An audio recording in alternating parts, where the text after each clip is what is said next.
Hey besties, let's throw some shade, honey. You ready to get into it?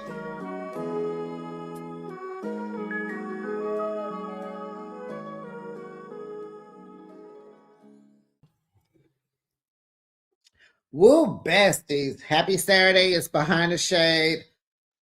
Love during lockup has entertained me and worn me out at the same time. We got to get into season 7, episode 4, The X Factor. Let's go right on over here to Alabama to Aisha with her old senior citizen self. Let me stop. She's just AARP, 10% discount on Tuesdays at Ross, TJ Maxx, and Marshalls. Age appropriate, okay? Her and Michael, okay? I knew after I recapped the first episode, I was looking at his name and I was like, this ain't nothing but Michael spelled with a K. But all right, Mikhail, whatever. I've seen Mikhail spelled a few different ways, but not this way. But baby, never mind the spelling of his name. His auntie pretty much told us, we call him Michael. Where he get that K from? His mama, trying to be different. And besties, have you noticed that every season, I don't care if it's love, life, during, after, there's always a Michael in the formula. There's always a Michael. And now Kaylee is becoming to be a very popular name in Arizona. So over here in Alabama, Aisha and her friend, remember they got kicked off the jail property. You cannot be on no state, federal penitentiary property without having permission, okay? So they drive up the road. They're going to go meet Michael's auntie. I guess his parents are no longer with us. She lives on a dirt road. Child, they like, wait a minute. The road went from pavement to dirt and rocks. What is this? So they go meet the aunt. Her name is Gloria. Hi, Auntie Gloria. Hey, baby, what's up? You ready to go? Let's go. So they driving up to a road where Mikhail lives, whatever. And they stop. And then they walk. And I don't understand. Can somebody please, if you live in Alabama, know where this is? I don't know the city, but why did they get out of an SUV to walk up a road 20 minutes? Why did they do that? So they figuring that he got something to hide because the road is getting creepy and it's just giving bad vibes. Like he's an illegal seller, like he's some big illegal seller lord.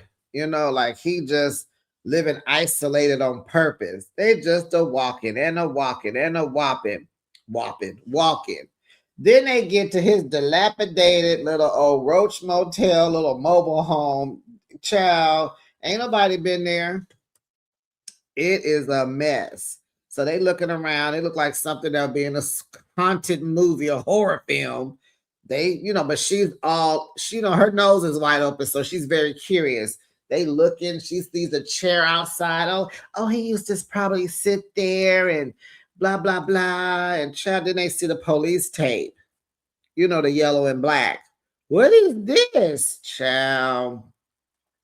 What you think? The friend like, is this blood on the tape? What you think? So child, she like, you gonna go inside? Let's go inside. And I'm like, did the auntie give her a key and we didn't see it? I mean, I need details. Don't take out the minor details. The small things are very important. So they go inside, child. It looked like that mobile home has been ransacked, raided. Squatters live there. The raccoons that moved in. Child. So it's all kind of paperwork all over his bed, and she in his bedroom like, I said, I know your underwear ain't getting wet. I know you a lie. Girl, ain't none of this cute. Nothing about this is cute. This little piece of land probably got taxes owed on it. They probably coming to get their mobile home and blow it up tomorrow. Girl, you need to leave all of this alone. Leave it alone. And I wonder why they picked up the auntie, went up the road. It was like, it seemed like you would have, she didn't even let them come in. Okay, y'all. When they got back to her house, she sat outside on the porch. It just seemed like y'all would have had a conversation first. And then if you wanted to go, of course she did, right? Want to go see the house then. But why did you go see it first? Now you in there stealing paperwork that don't belong to you. And you got the girl, come on, we're going to take all of this. Don't forget, girl, y'all got to walk 20-something minutes down the road. And now it's dark. Like, girl, you too nosy. This is too nosy. This is too much for me. So they take all the paperwork. They head back to the car. And I'm like, y'all done left his auntie. It was sunlight when they got out the car. Y'all done left his auntie in his car for hours and out. Like, oh my goodness. So they go back to her house, and honey, auntie tells us straight up, oh, because she like, Aisha's like, well, I was looking and it says, he got 999 years. I know that's not right. What did they do? What happened? Auntie told her, but that thing, that 3 strikes you out? Yeah. That was his 3rd strike. He got life. So I'm like, girl. Girl.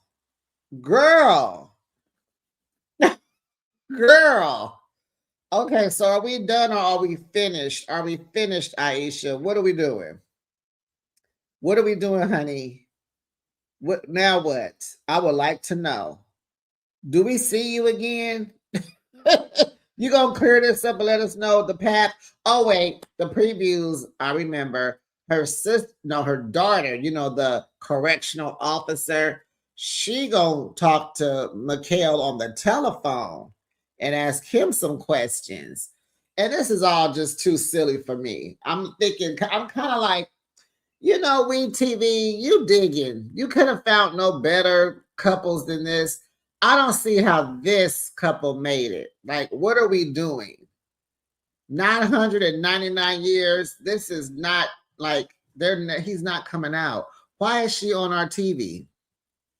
We want people that we're going to see for the next series of Love After Lockup. Don't we? Shoot, child. So it's just weird that this girl is so oblivious to how the jail system works. And her daughter, for someone who has a daughter that is a correctional officer, I just find this to be very weird that you don't know much about. Why on God's green earth would you go up to a prison without being approved for visits? You gonna go in and go talk to some? No, you're not. Golly. I don't know what this man had told her, but honey, child, how do you get here? What happens in your life, besties, that this is an option? How does anyone get here? Now let's go ahead and leave Alabama. And since I have that question, how do we get here? Let's go to Houston. Let's go to Texas to Rich and Felicia. Now, Felicia is coming home soon. Now, remember, Felicia is in New Orleans, well, Louisiana. This dude is in a whole nother state. Close by, but it's still a whole nother state. How did we get here, Rich? So Richard goes to see a psychic. He got questions. So the psychic tells him pretty much that Felicia got something she's hiding, but he's very drawn to her because he's been lonely for a very long time. And he just crying. Everything this woman say is just touching his heartstrings, pulling at his heartstrings. He just crying. So she said, you don't have a problem meeting women. You can meet the women. You just have a problem with feeling a connection with the women that you meet. So he just crying. Then he telling us about wife number 1 and wife number 2. I'm like, Rich, you told us about them already. We know How you 34 and been divorced twice? Like, bro, it's not them, it's you. You don't need a psychic, you need a therapist. Child. So the psychic tells Rich that there's someone else in the picture. And she was like, did you ask her about her ex, about her past? He was like, no. She was like, why not? You supposed to ask. Well, I'm a person who likes to move forward. I know that's probably crazy of me to not want to know, huh? But I just like to move forward. And she was like, well, since you don't want to know, I'm going to tell you because you're here. So you're not moving forward if you want to ask the psychic, like, huh? You got to be ready to hear what they got to say. So she tells him, oh, this person that you didn't want to ask about, they're going to interfere with your relationship. Oh, yeah. They're going to cause a breakup too. But y'all going to get back together. What? That's like him just going to come out and tell her, oh, you got somebody. We need to break up so we can get back together. Oh, like, how does this work out? When you have this information, like, what do you do with it? Like, do you just sit there and allow things to happen? Do you try to manipulate it so it can happen and be true? Do you just not take it, just take it on the chin and keep it moving? Does Rich just go and find somebody else? Even though in his mind, he said he dreamt of this woman, but you had, okay. Okay, calm down. Behind the shed, we're not gonna get too wrapped up. Girl, I can feel it in my chest. I'm so upset with Richard. See, I'm calling him by his whole name. So this person's gonna cause a breakup, but they're gonna get back together, right? So Felicia, all she do is be at this jailhouse in different clothes. Girl, why she got all the everything? This girl got earplugs, earbuds. She got everything she needs. What kind of prison is this? Child. So Felicia confirms that she does have an ex-boyfriend. Now, he's in jail also. Uh-huh. 187. Huh. He offed someone. He sent someone to their maker. A 187. But he getting out 2 months after she gets out. And she like, yeah, he crazy. She called him a monster. That's what she described him as. She said he gonna come after her, but she said she want Rich, but she know he gonna come mess up everything because he don't play about her. And this is like the only real relationship she's ever been in because remember, she's young and she's been in jail 9 years. So the psychic tells Rich that he is strong, but his heart is soft. He's emotional and sensitive. This relationship is going to be up and down, buddy. She asked, what are you afraid of? He just a crying. Ooh, ooh, he just a child. I'm like, psychic, give him some tissue. And so she's like, just what are you afraid of? Are you afraid of love? Are you afraid to connect? And he was like, I don't know. And it's like, well, why are you pursuing someone? You are broken. Rich is giving me broken mother issues. Childhood was a mess. How are you 34 and you've been divorced twice? You was with the first one, what he said, 2 months? And it just doesn't matter. Like, why are you running to people with your stuff? You don't want to deal with you. You want someone else to deal with you. And you just add more drama onto it. And Felicia is not emotionally intelligent to deal with that. That's why he's dating younger, because he wants to control and not deal with his demons. He want to control somebody, so that makes him feel like a man. When he don't need to be at a psychic, he need to be at a psych ward so he can get some counseling. Baby boy, you need to work on your triggers. Those divorces probably was your fault because you got on here and said, 11 years old, you was banging women at 11, girls at 11. Were you taken advantage of by your mother's friend or a babysitter? How are you how is you bumping skin at 11? Was it your choice? Did someone take it? Yeah, because why are you sitting here crying? Yep, Rich got issues. Yep. And we gonna see next week. Looks like he's going to her family's house for some kind of cookout, and he get mad and walk away. Oh yeah, we gonna see about it. Okay, y'all, we gonna go ahead and leave Texas. Anybody else in Texas? Let's go on over here to DC, Baltimore, Maryland.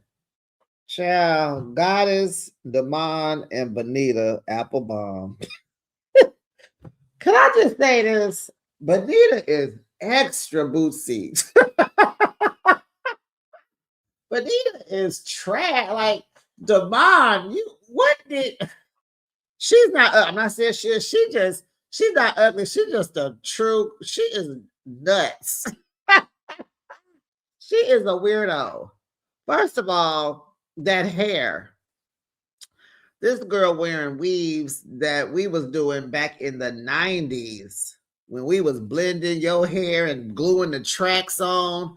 Bonita hair. Did she not know she was going to be filming this show? Because that weave looked like it's about 2 months old. You see the lumps, the bumps, the hair is dry.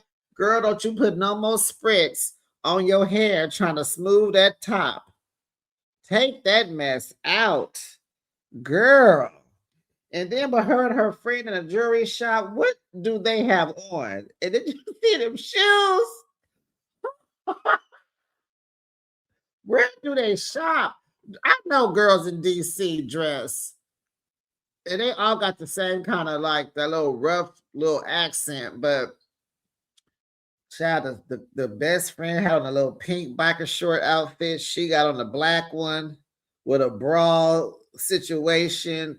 And she, she a little thick. She not big, but she too big for how she be dressing.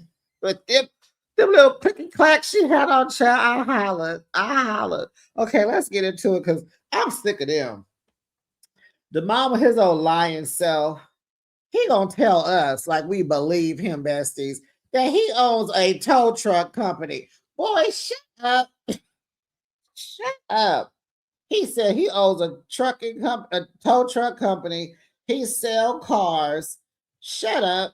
And he invests in real estate. And then he gonna say, that's legit. I'm serious. I'm not lying. Okay, well, you're lying. If you had all this to do, buddy, you wouldn't be in prison. I'm sorry. You'd be too busy working if you was doing all of this. 3 jobs? Uh-huh. Okay. Okay. So Bonita has all of his stuff because, she the baby mama. Oh, he got 4 of those, but she the favorite. They supposed to be engaged, right? She got his cars, his watches, his chains, all the jewelry, the clothes, the shoes. And she has about $250,000. Baby, I don't remember how long this man been in jail, but baby, Bonita has sold everything. Bonita's like, when you went to jail, I became a single parent. Things got tough. I got bills to pay and things to do. Yes, you ain't got that 250 racks, boo-boo. You ain't got it. She said she sold your stuff. So Goddess was on the phone with him, telling him she enjoyed meeting his mom. And then she tells him, your mom says she want me to go with her to go get your things, but your stuff is at your baby mama house. Like, ew. So he like, well, just let my mama go get it because I don't want things to get messy. But of course, the woman, she like, that girl want to go over there. But what's strange about this is Goddess knows nothing about his baby mama. Like, she don't want to know. She didn't ask. Maybe, I don't know why, because baby, 4 baby mamas, he got history with somebody. He's still fooling with somebody out of those 4 women, honey. And it's Bonita Applebaum, okay? So I'm like, okay, wait a minute. But back up, Damon. You told us that you want to try this poly relationship. How you gonna meet? They need to meet. Let them meet. Let Goddess Gigi go on over there to Benita Applebaum's house so they can meet. Remember, you want them two to be sister wives. So why they can't meet? Uh-huh. Uh-huh. So Benita Applebaum has lost her engagement ring in addition to selling all his stuff.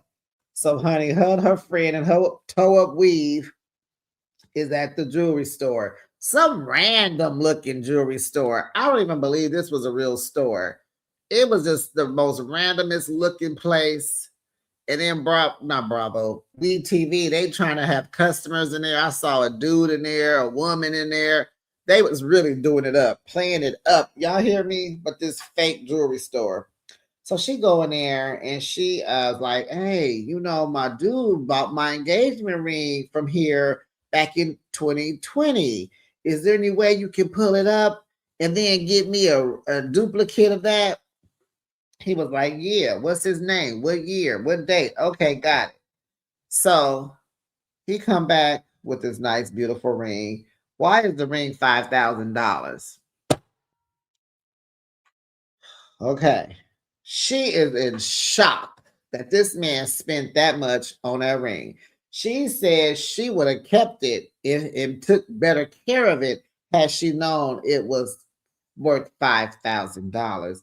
But I'm sitting here like, well, wait a minute. You know he got money, right? He owns a tow truck company and he sell real estate and cars.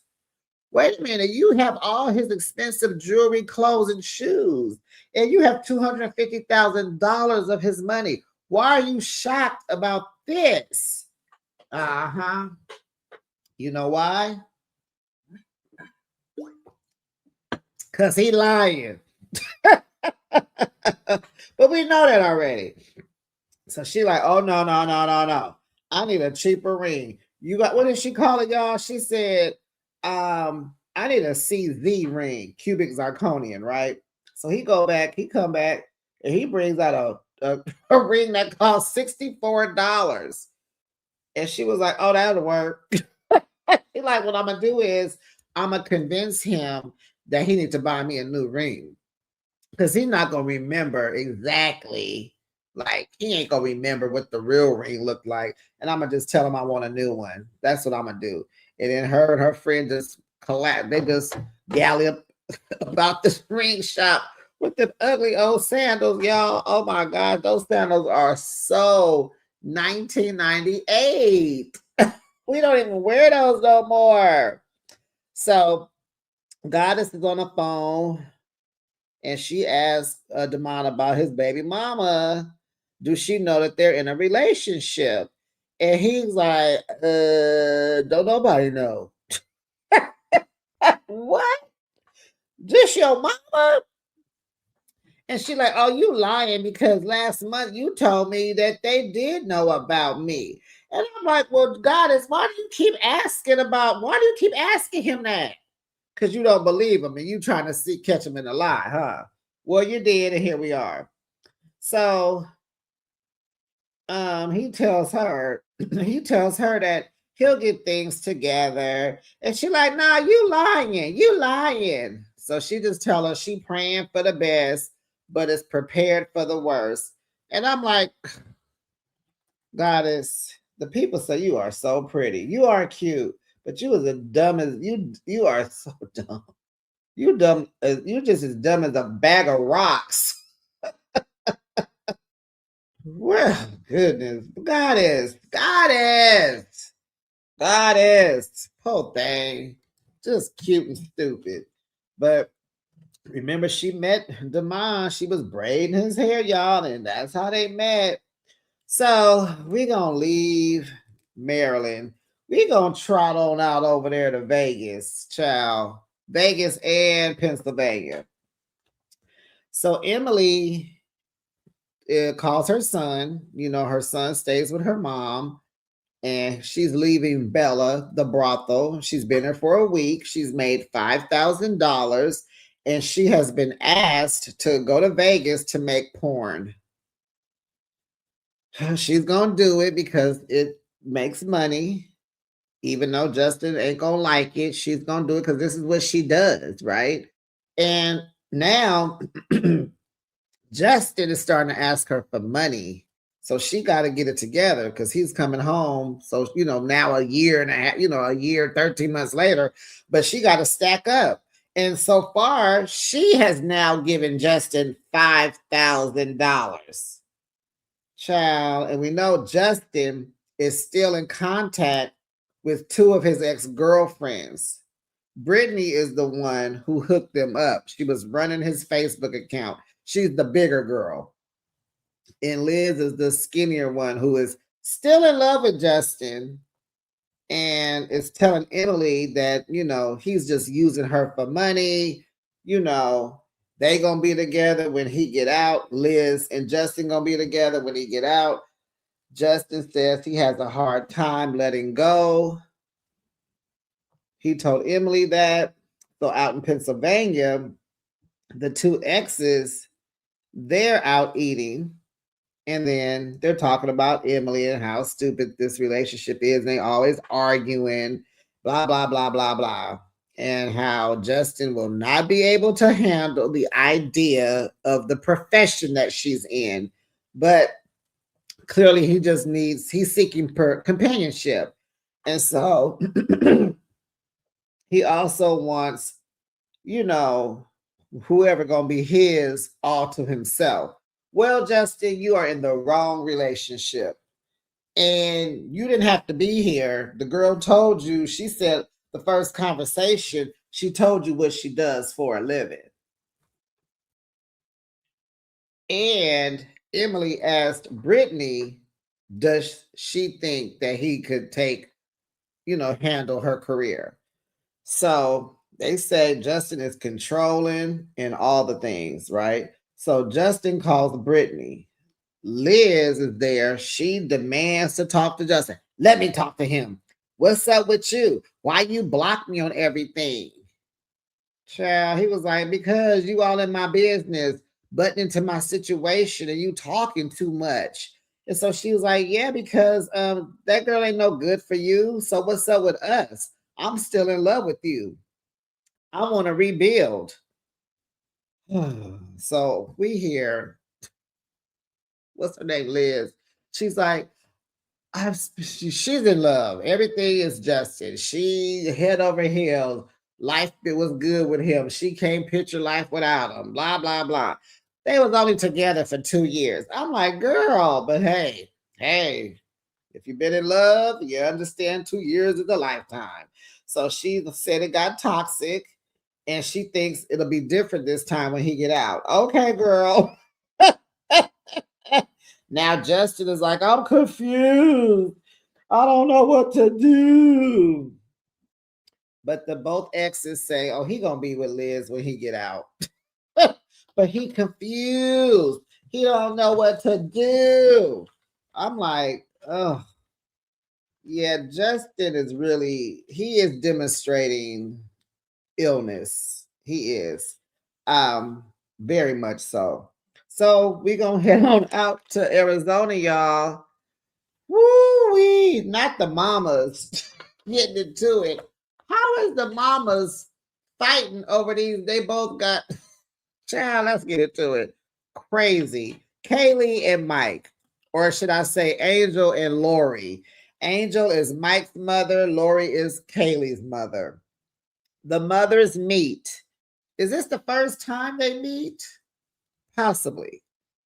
So Angel don't like Lori because she's not a good mother. Remember, Lori was out there in the streets addicted, and she has done things. She's taken Kaylee's identity when she was a minor, credit, ran her credit up, got bills in her name, ghetto, real ghetto. When she was a kid, she got PG&E in her name. Well, we call it our power and gas is PG&E. She got power, gas, cable, rent in this girl's name and the whole thing. Running up her credit, everything, not paying the bills. The girl turned 12 and she got bad credit. Not no credit, but bad credit. Lori tells Angel she hasn't been there for Mike because now that she's recovered, she does there. She's super mom now, right? Angel says she has. She just isn't gonna go out of her way for him because he's made bad decisions for himself. She's not coddling him. He needs to grow up. And I love that for Angel. More parents, y'all need to adapt the Angel way of life. Stop coddling these grown ups, that's making life hard because they just silly. So she just isn't gonna go out of her way for him.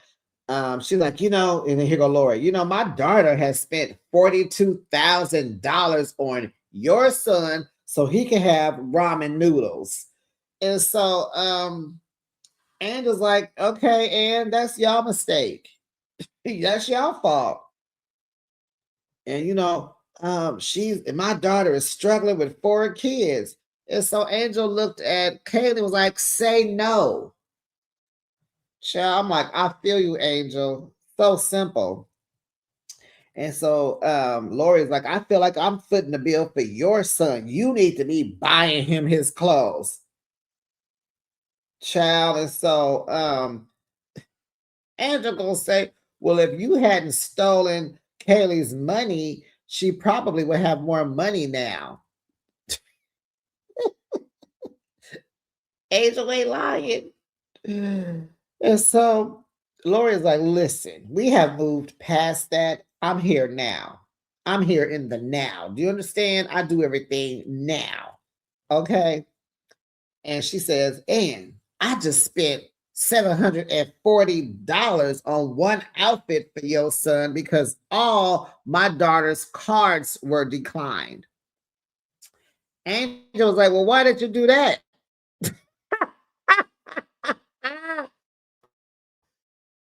She looked at Kaylee like, she looked at Lori like, why you do that? She looks at Kaylee and she's like, that little player don't need to look like a player. He needs a job. He needs to support himself. You guys are a family. He needs to step up and do it for himself. He needs to get his beep in order.